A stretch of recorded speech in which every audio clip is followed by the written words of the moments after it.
नमस्कार, मैं रवीश कुमार। बिहार में नई सरकार कैसी होनी चाहिए? मेरे पास एक आइडिया है।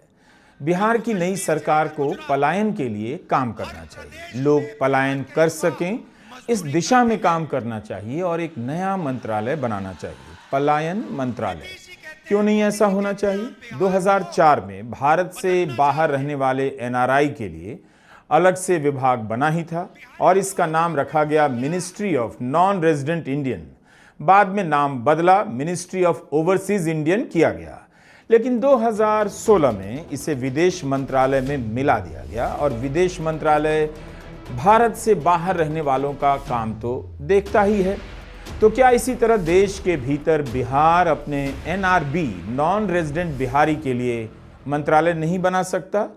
हर प्रदेश में बिहार के युवा मजदूरी करते हैं। जिन राज्यों में सबसे ज्यादा बिहारी रहते हैं वहां एक छोटा सा ऑफिस भी बन सकता है। जो काम विदेश मंत्रालय एनआरआई के लिए करता है, वही काम बिहार का पलायन मंत्रालय एनआरबी के लिए करे।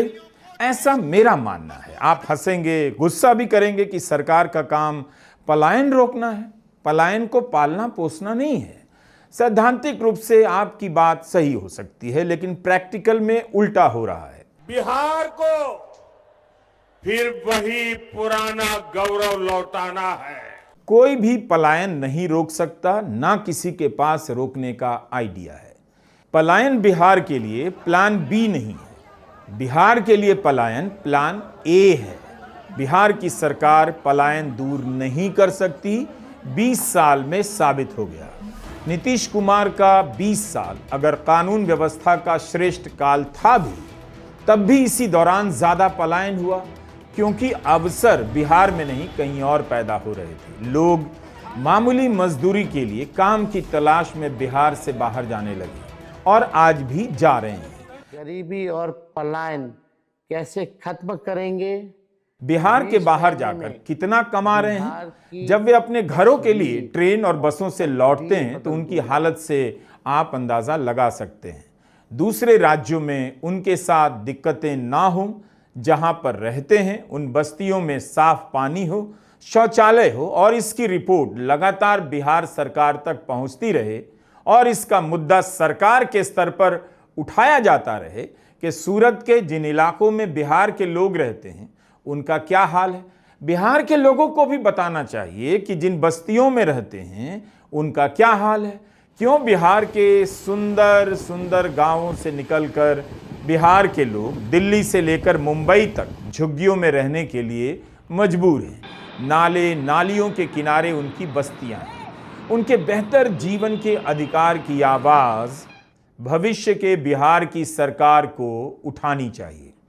आज अगर यही बिहार उन जगहों का फोटो ट्वीट कर दे, करना शुरू कर दे, उन राज्यों के शहरों का जहां पर बिहार से बाहर जाकर लोग रहते हैं, तो आपको पता चल जाएगा कि बिहार के बाहर उनके रहने की स्थिति कितनी साफ सुथरी है।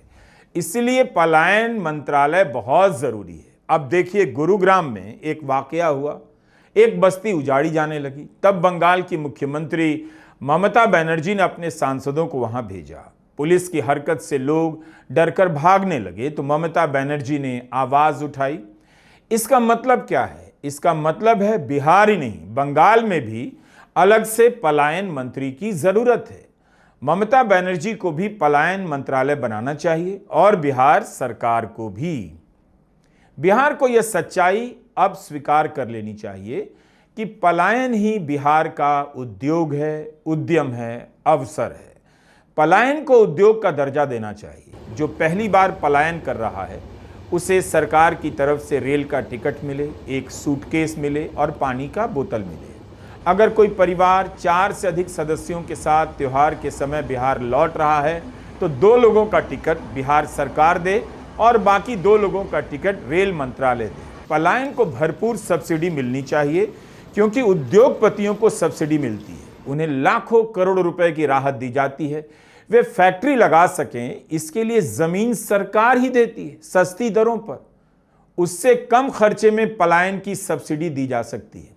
अब बिहार सरकार ने एक पैकेज बनाया इंडस्ट्री के लिए और इसमें लिखा कि जो फॉर्च्यून 500 की कंपनियां हैं जिनका टर्नओवर कुछ का तो भारत की जीडीपी के बराबर है या ज्यादा, बिहार की जीडीपी से भी ज्यादा है, उनको बिहार सरकार 10 एकड़ जमीन देगी कि वहां उद्योग लगाएं। उन्हें तो कभी उद्योग लगाने की वहां जरूरत पड़ी नहीं, ना वो 10 एकड़ जमीन के कारण रुके हुए हैं, लेकिन सरकार उन्हें दे रही है। यानी उद्योगपतियों को 10 एकड़ जमीन देने का तुरंत एक बहाना बना दिया जाता है। तो जो बाहर जा रहा है, पलायन कर रहा है, उसे भी सब्सिडी मिलनी चाहिए और उसके रखरखाव, बेहतर जीवन का इंतजाम बिहार से बाहर भी होते रहना चाहिए। अब देखिए, चुनाव आया तो रेल मंत्री कहां दिखे? स्टेशन की सुविधाओं का मुआयना करने लगे। इसके पहले भी छठ का समय आया करता था, होली का समय आता था, भीड़ तो तब भी कम नहीं थी। क्या रेल मंत्री जिस तरह से दौरा कर रहे थे इस बार, पहले किया था? पूछ रहा हूं। उनके दौरे से ही आइडिया आया कि केंद्र में भी एक पलायन मंत्री होना चाहिए, उन्हीं को बना देना चाहिए। और बिहार में भी रेल मंत्री नई दिल्ली स्टेशन पर जाकर व्यवस्था देखने लगे, होल्डिंग एरिया की तारीफ होने लगी। लेकिन होल्डिंग एरिया से इतना ही तो हुआ कि भगदड़ नहीं मची, बाकी ट्रेन में भीड़ तो कम नहीं हुई। और केवल दिल्ली में होल्डिंग एरिया क्यों, लुधियाना और सूरत में क्यों नहीं? ऐसी ही एक तस्वीर सूरत या उसके आसपास से सोशल मीडिया पर मुझे दिखी कि रेल में सवार होने वाले लोगों की लाइन बहुत दूर तक चली गई है। घंटों इंतजार करते करते उनके पांव थक गए हैं तो लोग नीचे बैठ गए हैं। कुछ वीडियो ऐसा भी देखा कि सूरत की पुलिस लाइन में लगे लोगों को नाश्ता पानी दे रही है। क्या पहले भी दिया करती थी? रेल मंत्री का भी एक वीडियो आया कि वो खचाखच भरी बोगी में जाकर हालचाल ले रहे हैं, सब ठीक तो है। लोग कहें भी तो क्या कहें, लेकिन सब कहां ठीक था। सोशल मीडिया में सैकड़ों वीडियो वायरल हैं जिनमें आप देख सकते हैं कि बिहार के लोग किस हाल में ट्रेन से यात्राएं कर बिहार पहुंचे हैं। शौचालय में भी लोग यात्रा करते हुए नजर आए, एक एक इंच पर लोग भरे पड़े थे। अगर बिहार और केंद्र का कोई पलायन मंत्री होता तो साल भर पलायन करने वालों का इंतजाम करता, सर्वे कराता कि नीतीश के 20 साल में सबसे अधिक पलायन हुआ या लालू यादव की सरकार के दौर में हुआ। रेल मंत्री ने बताया कि 1.5 करोड़ से अधिक लोग बिहार गए, इससे भी ज्यादा लोग शायद बाहर रहते होंगे, वो बिहार नहीं जा सके। तो कुल आबादी जो बिहार के बाहर रहती है वो हम ठीक ठीक नहीं जानते, मगर 1.5 करोड़ से अधिक लोगों का बिहार पहुंचना सामान्य बात नहीं है। आखिर क्यों ऐसा हुआ कि कानून व्यवस्था के तमाम दावों के बाद भी बिहार से बड़ी संख्या में लोग पलायन करते रहे? पलायन मंत्री होगा तो इसकी रिपोर्ट तैयार करेगा, आपके सवालों का जवाब देगा। इसीलिए पलायन मंत्रालय बड़ा मंत्रालय होना चाहिए। यह सच्चाई, पलायन की सच्चाई साल के 10 महीने नहीं दिखती है, लेकिन पलायन होता रहता है।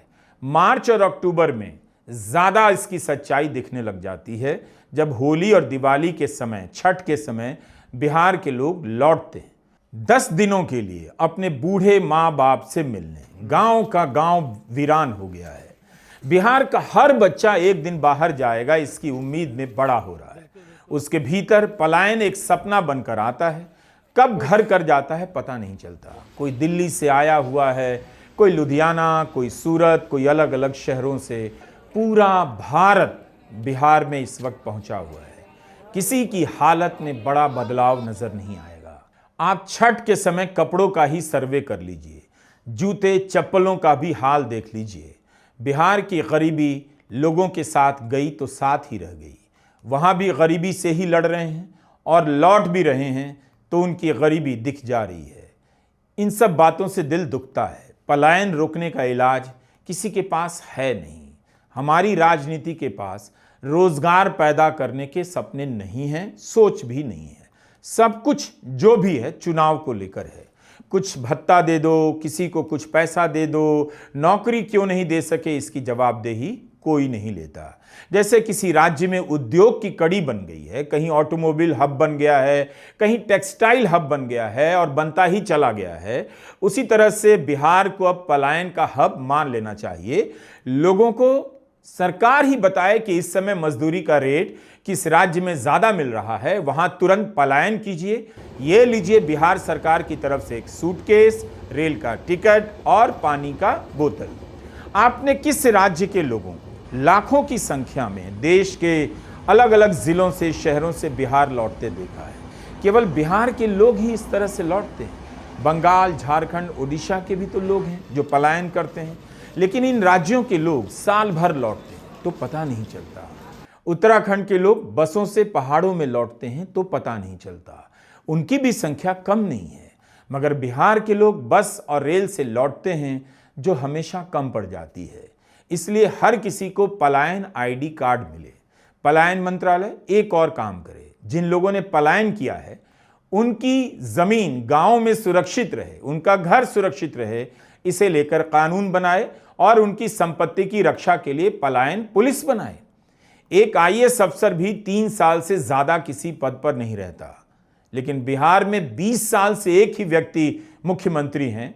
तो फिर बिहार को क्या मिला? सड़कें बनी, निश्चित रूप से अच्छी सड़कें बनी, बिजली भी पहुंच गई, मगर इन सबसे अर्थव्यवस्था में बदलाव क्यों नहीं आया?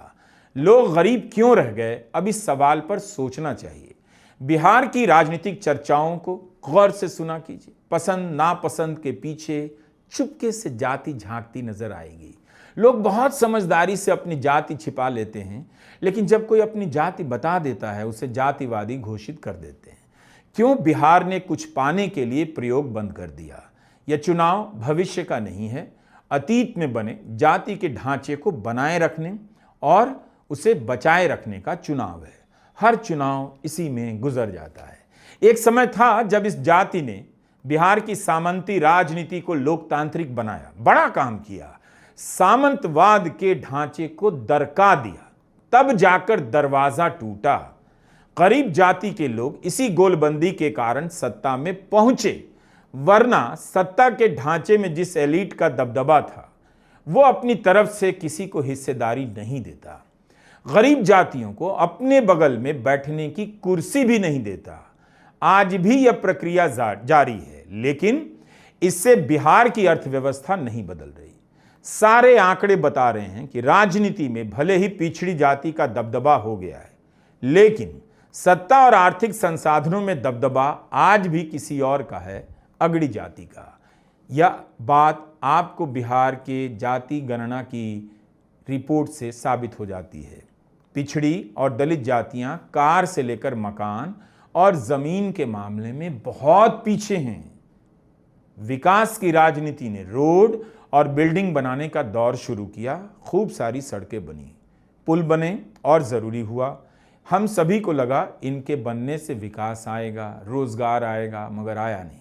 लेकिन इसके पीछे ठेकेदारों का जो वर्ग तैयार हुआ, जो पहले से मौजूद था वो और मजबूत हुआ, उसका अध्ययन करना चाहिए। तो पता चलेगा जातियों का जो गठबंधन हुआ है या हो रहा है वह केवल सत्ता और ठेकेदारी के लिए हो रहा है। हर जाति में कुछ ही लोगों के बीच मलाई बट रही है। हर जाति में बीच से लेकर नीचे का तबका बेहद गरीब है। आप चुनाव प्रचार में ही देखिए कौन लोग हैं, छोटे छोटे नेता 4-4 गाड़ियों का काफिला लेकर चल रहे हैं। कहां से उनके पास इतना पैसा आ रहा है? इसलिए अब बिहार में आर्थिक क्षेत्र के लोकतांत्रिकरण को लेकर बहस चलनी चाहिए। भूमि सुधार और रोजगार की बात होनी चाहिए। इस जाति से बिहार को क्या मिला? उसके लोगों को एक अच्छा कॉलेज नहीं मिला। एक ढंग का कॉलेज नहीं है बिहार में। 20 साल हो गए। जिस बिहार का छात्र 20-20 घंटा पढ़ता है, पढ़ने की सारी सीमाएं तोड़ देता है, उस बिहार में नीतीश कुमार 20 साल में एक अच्छा कॉलेज नहीं बना सके। जो था उसे शानदार नहीं बना पाए। यह क्या बताता है? यही बताता है कि पलायन केवल रोजगार के लिए नहीं होता, पढ़ाई के कारण भी बड़े स्तर पर होता रहता है। इलाज के कारण भी पलायन होता है जो अस्थायी होता है। दिल्ली के अस्पतालों में जाकर देखिए, दिल्ली से ज्यादा बिहार के लोग नजर आएंगे। अगर कानून व्यवस्था इतनी ही अच्छी होती तो बिहार में अवैध शराब की बिक्री व्यवस्था के रूप में कभी नजर नहीं आती।